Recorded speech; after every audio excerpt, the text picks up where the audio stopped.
Assalamualaikum warahmatullahi wabarakatuh. Pada kesempatan kali ini, kami akan membahas mengenai analisis dampak PHK terhadap produktivitas dan kinerja perusahaan. Sebelum itu, kami akan memperkenalkan anggota kelompok kami yang beranggotakan saya Anissa Oleh Putri Farizal dengan NIM B1B121045 dan dua rekan saya yaitu Dumariski Arisandi dengan NIM B1B121042 dan Diva Nashwa Erba Putri dengan NIM B1B121072. Baiklah, perlu kita ketahui bahwa PHK atau pemutusan hubungan kerja mengacu pada pengakhiran atau penghentian hubungan kerja antara perusahaan dengan karyawan. PHK dapat terjadi karena berbagai alasan seperti restrukturisasi perusahaan, penurunan permintaan pasar, penghematan biaya, ataupun ketidakcocokan antara karyawan dengan tuntutan pekerjaan. Terjadinya pemutusan hubungan kerja antara karyawan dan perusahaan dapat dilatar belakangi oleh berbagai faktor seperti berikut. Yang pertama, perubahan di lingkungan bisnis. Perusahaan seringkali harus beradaptasi dengan perubahan di lingkungan bisnis seperti perubahan teknologi, persaingan yang lebih ketat, perubahan kebijakan pemerintahan, ataupun fluktualisasi ekonomi. Dalam situasi ini, perusahaan mungkin perlu melakukan PHK untuk mengurangi biaya atau menyesuaikan struktur organisasi agar tetap kompetitif. Yang kedua, penyesuaian kapasitas produksi. Jika permintaan pasar menurun atau perusahaan mengalami overkapasitas, PHK dapat digunakan untuk mengurangi jumlah tenaga kerja agar sesuai dengan tingkat produksi yang lebih rendah. Ini membantu perusahaan mempertahankan efisiensi dan kelangsungan operasional. Yang ketiga, ketidakcocokan karyawan dengan tuntutan pekerjaan. Terkadang, karyawan tidak dapat memenuhi persyaratan pekerjaan atau menghadapi masalah kinerja yang berkelanjutan. Jika upaya pengembangan dan perbaikan tidak berhasil, perusahaan mungkin memilih untuk melakukan PHK guna mempertahankan produktivitas dan kualitas kerja. Yang keempat, perubahan dalam struktur organisasi. Ketika perusahaan mengalami restrukturisasi, merger, ataupun akuisisi, PHK mungkin dilakukan untuk mengurangi tumpang tindih tugas dan fungsi pekerjaan. Ketika karyawan mengalami dampak PHK ataupun pemutusan hubungan kerja, penting bagi perusahaan untuk memberikan perlindungan dan kompensasi yang sesuai dengan sebagai bagian dari proses yang adil dan bertanggung jawab. Berikut adalah beberapa aspek perlindungan dan kompensasi yang harus dipertimbangkan. Yang pertama, pemberitahuan dan waktu peringatan. Perusahaan harus memberikan pemberitahuan kepada karyawan yang terkena dampak PHK sesuai dengan ketentuan hukum yang berlaku di negara atau wilayah setempat perusahaan beroperasi. Yang kedua, uang persangon atau kompensasi. Pemutusan hubungan kerja, perusahaan harus memberikan kompensasi kepada karyawan yang diberhentikan sebagai bentuk ganti rugi. Besaran uang pesangon atau kompensasi biasanya ditentukan berdasarkan hukum, kebijakan perusahaan, atau kesepakatan antara perusahaan dengan karyawan yang terdampak PHK. Yang ketiga, tunjangan kesehatan dan asuransi. Perusahaan harus memastikan bahwa karyawan yang diberhentikan memiliki akses yang memadai ke tunjangan kesehatan dan asuransi, setidaknya untuk periode tertentu setelah PHK. Yang keempat, tunjangan pensiun dan tabungan karyawan. Jika perusahaan memiliki program pensiun atau tabungan karyawan yang diberhentikan harus diberikan informasi dan pengaturan terkait tunjangan tersebut. Yang kelima, bantuan pencarian kerja. Perusahaan dapat memberikan bantuan kepada karyawannya yang terdampak PHK dalam mencari pekerjaan baru. Hal ini dapat meliputi penyediaan fasilitas dan sumber daya untuk pelatihan, pengembangan keterampilan, pembuatan resume, pelatihan wawancara, ataupun menghubungkan mereka dengan jaringan dan sumber daya yang dapat membantu mereka dalam mencari pekerjaan baru. Yang keenam, program outplacement. Program outplacement merupakan upaya perusahaan untuk membantu karyawan yang terkena dampak PHK dalam mencari pekerjaan baru di luar perusahaan. Ini dapat mencakup layanan konsultasi karir, pelatihan wawancara, pelatihan keterampilan, dan lain-lain. Baiklah, selanjutnya saya akan menjelaskan PHK atau pemutusan hubungan kerja yang berdampak signifikan pada produktivitas perusahaan. Berikut ada beberapa dampak umum PHK untuk produktivitas perusahaan. Yang pertama yaitu penurunan kapasitas kerja. Dengan PHK, perusahaan kehilangan sejumlah karyawan yang berkontribusi pada kapasitas kerja secara keseluruhan. Kurangnya jumlah tenaga kerja dapat mengakibatkan penurunan produksi atau pelayanan yang dapat diberikan oleh perusahaan, karena tidak ada cukup sumber daya manusia untuk menangani tugas-tugas yang diperlukan. Dan yang kedua yaitu penghambatan aliran kerja. PHK dapat mengganggu aliran kerja dan proses operasional perusahaan. Adanya kekosongan posisi yang tidak terisi atau peningkatan beban kerja pada karyawan yang tersisa dapat menghambat alur kerja yang efisien.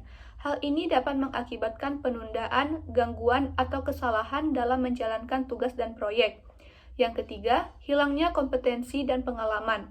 Ketika karyawan yang memiliki kompetensi dan pengalaman tertentu diberhentikan, perusahaan kehilangan pengetahuan dan keahlian yang berharga. Kehilangan ini dapat mempengaruhi kemampuan perusahaan untuk menjalankan operasional secara efisien, menghadapi tantangan yang kompleks, atau berinovasi. Diperlukan waktu dan upaya untuk mentransfer pengetahuan kepada karyawan baru atau untuk melatih karyawan yang tersisa dalam mengisi kekosongan tersebut. Dan yang keempat, pengaruh pada moral dan motivasi karyawan. PHK dapat mempengaruhi moral dan motivasi karyawan yang tersisa. Ketika karyawan melihat rekan kerja mereka di PHK, mereka dapat merasa khawatir, tidak aman, atau cemas akan masa depan mereka sendiri. Hal ini dapat berdampak negatif pada semangat kerja, keterlibatan, dan produktivitas karyawan yang tersisa. Yang terakhir yaitu gangguan pada budaya organisasi. PHK dapat mempengaruhi budaya organisasi. Jika PHK terjadi secara massal atau tanpa penjelasan yang memadai, hal ini dapat menciptakan ketidakstabilan, kehilangan kepercayaan, atau konflik di antara karyawan yang tersisa. Budaya kerja yang sehat dan kolaboratif dapat terganggu, yang pada akhirnya dapat berdampak negatif pada produktivitas dan kinerja perusahaan secara keseluruhan. Kemudian saya akan menjelaskan dampak umum PHK terhadap kinerja perusahaan. Yang pertama, biaya dan efisiensi.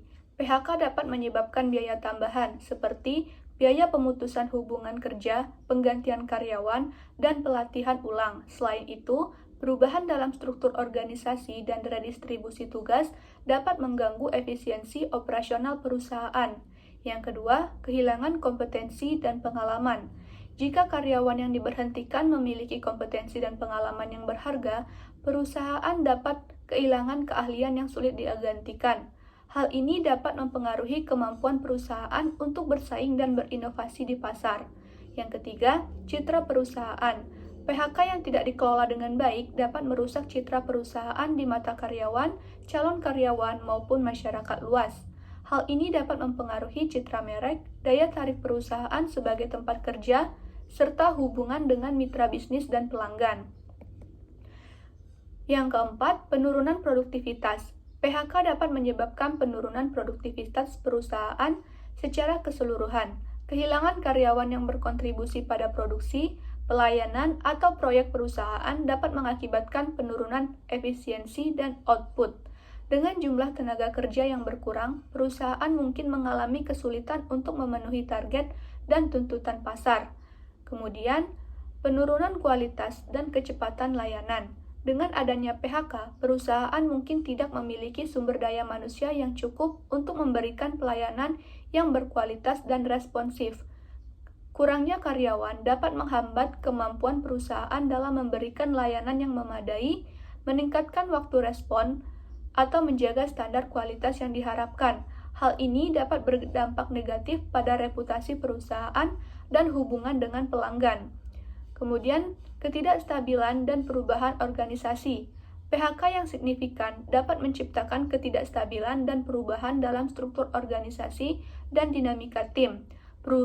Perubahan tersebut dapat mengganggu aliran kerja, kolaborasi, dan komunikasi di antara karyawan yang tersisa. Kesulitan adaptasi dan perasaan tidak aman yang mungkin muncul akibat PHK dapat menghambat kinerja individu dan tim secara keseluruhan. Kemudian adanya gangguan pada budaya organisasi. PHK dapat berdampak pada budaya organisasi.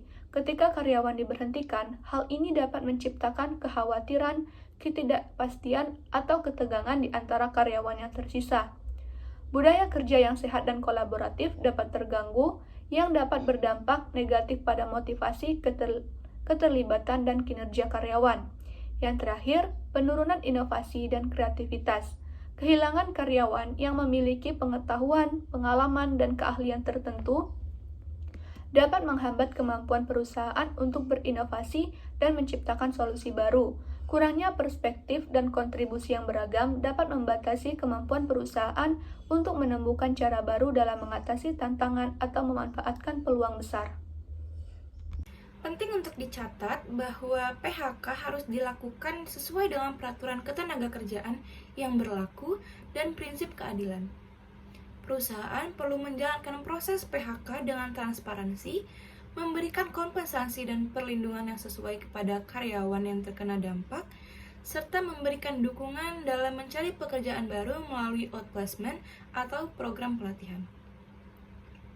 Upaya harus dilakukan untuk meminimalkan dampak negatif dari PHK terhadap karyawan dan menjaga hubungan baik antara perusahaan dan karyawan yang tersisa. Penting pula bagi perusahaan untuk mematuhi undang-undang ketenagakerjaan yang berlaku dan mengikuti praktik terbaik dalam memberikan perlindungan dan kompensasi kepada karyawan yang terkena dampak PHK. Upaya ini tentunya sangat membantu meringankan dampak ekonomi dan psikologis yang dihadapi oleh karyawan dalam situasi yang sulit ini. Selanjutnya, dalam menghadapi PHK, penting bagi perusahaan pula untuk menjalankan prosesnya dengan sangat hati-hati, transparan, dan adil. Upaya perusahaan dalam memitigasi dampak negatif dari PHK termasuk dalam memberikan dukungan kepada karyawan yang tersisa, menjaga komunikasi yang jelas, dan mengadopsi strategi pengelolaan perubahan yang lebih efektif. Perusahaan juga dapat melakukan investasi dalam pelatihan, rekrutmen, atau pengembangan karyawan baru untuk memperkuat kapasitas kerja dan memulihkan produktivitas setelah PHK. Dalam menghadapi PHK, penting bagi perusahaan untuk mengelola prosesnya dengan sangat hati-hati dan mempertimbangkan dampaknya terhadap kinerja perusahaan secara keseluruhan. Upaya yang dilakukan oleh perusahaan untuk meminimalkan dampak negatif PHK termasuk menjaga komunikasi yang terbuka, memberikan dukungan kepada karyawan yang tersisa, dan menyelenggarakan program pengembangan karyawan untuk memperkuat kinerja dan adaptabilitas perusahaan. Perusahaan juga perlu mempertimbangkan strategi rekrutmen dan retensi karyawan yang efektif untuk memastikan kelangsungan kinerja perusahaan yang baik. Baiklah, hanya itu yang dapat kelompok kami sampaikan. Kurang dan lebihnya kami mohon maaf. Kami akhiri, wassalamualaikum warahmatullahi wabarakatuh.